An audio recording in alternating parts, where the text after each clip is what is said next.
Welcome everybody. I'm joined by Dan Summers, who's Managing Partner of Boundary Capital. Dan, good to see you. Now, for those who don't know who Boundary Capital is, who are you? Give us a little bit of sort of history. So we're a mixture of entrepreneurs and also ex-CEOs of big tech funds. We got together in 2009 originally, and that was originally in an angel club, really investing for our own purposes, our own benefits. I'd exited a company, and other people similarly would come together in that way. And actually, we established a fund in 2013 based around a particular principle called the venture principle, which I'll talk about in a moment. And really, we're a high-tech, early-stage, high-growth, high-risk area. That's really our focus. And we've set up EIS and SEIS funds since 2013 to address that and to offer that out, not just our own money, but obviously as a proper fund to retail investors. And just talk about that venturing principle, because I think it's an important part of the philosophy of what you're all trying to do, isn't it? Absolutely. So when we were angel investing, what we realized was that there were some brilliant people all around the room. Everyone had built businesses or been involved with building businesses, and we made terrible collective decisions. And it was a great fun way, but to lose lots of money. And we all took a step back and went, we've got to do this better. Yeah. And the short story is we now we can only invest when we have somebody that we now call a venturer who comes onto the board of that company, mentors the team, puts money alongside us, alongside the investors, same price, and they also help to qualify the business going in, because if they don't invest, then who will? It also helps to qualify whether the investee company is mentorable. Not to say that if we found the next Steve Jobs, we wouldn't think well of them, but that's not our style.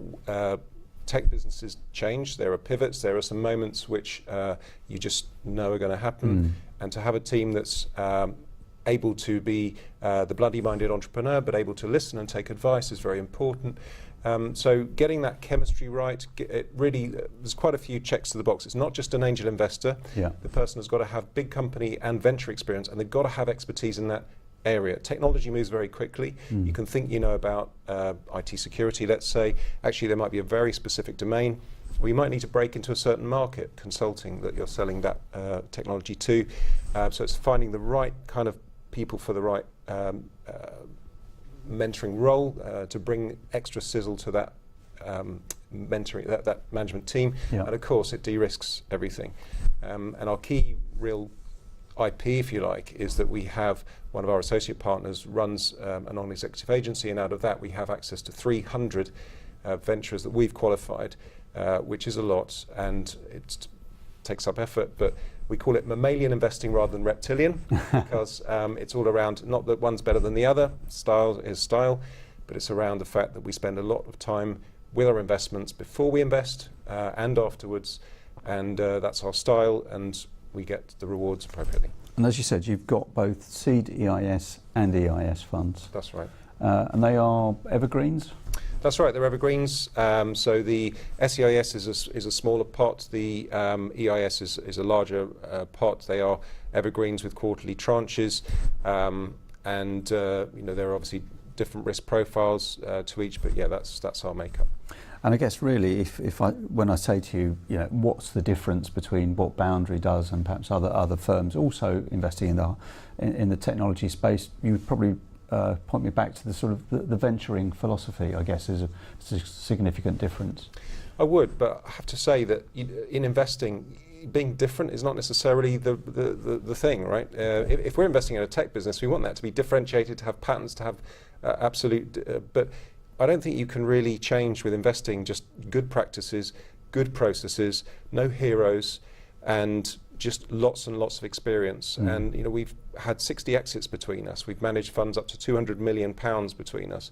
There's decades and decades of experience, both running big venture funds outside of EIS as well as inside, as well as building, selling and exiting businesses on a personal basis. There are other fantastic fund managers as well with that sort of experience. That's not a USP. Experience is just painful, and it just comes, and you've got to learn it and earn it. But for sure, the thing which makes us different is our style, and that's the venture model, as you say. And how easy is it to find interesting, good technology businesses to invest in? I mean, we're sitting in, you know, the Silicon Roundabout in London, and I see, and I'm sure you do, a lot of people talking about stuff, but that talking and building a business is different. How easy is it? Yeah, so we're just around the corner in Shoreditch, and then we've got a base in Cambridge as well, and they are tech hubs. As you say, there's a lot of noise out there, and unfortunately, particularly at the SEIS level, it precipitates a lot of businesses that, in our opinion, wouldn't normally otherwise exist. But there's plenty to choose from. The trick, as always, is we don't wait for businesses to come to us. We get 30 business plans a week, and that's with us turning the taps off. We look at every one, we have a process for every single one.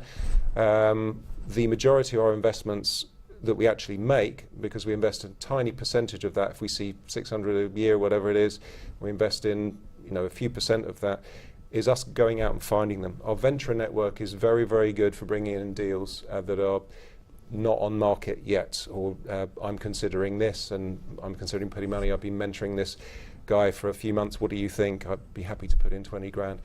And we go out and find, and we invest all over the UK. We travel a lot to find the good investments. So I think your answer is it's easy to find tech investments, the ones that fit our style and the ones that we end up doing, because everyone's got subjective about what good and bad. We spend a lot of time going out and foraging. Okay, and just as we wrap up, in sort of 30 seconds, Brexit going to affect your business at all? No. Okay, lovely. Dan, that was a nice, succinct answer. Thank you very much for sort of sharing what Boundary does with our audience, and good luck for the current tax year. Thank you, Doris.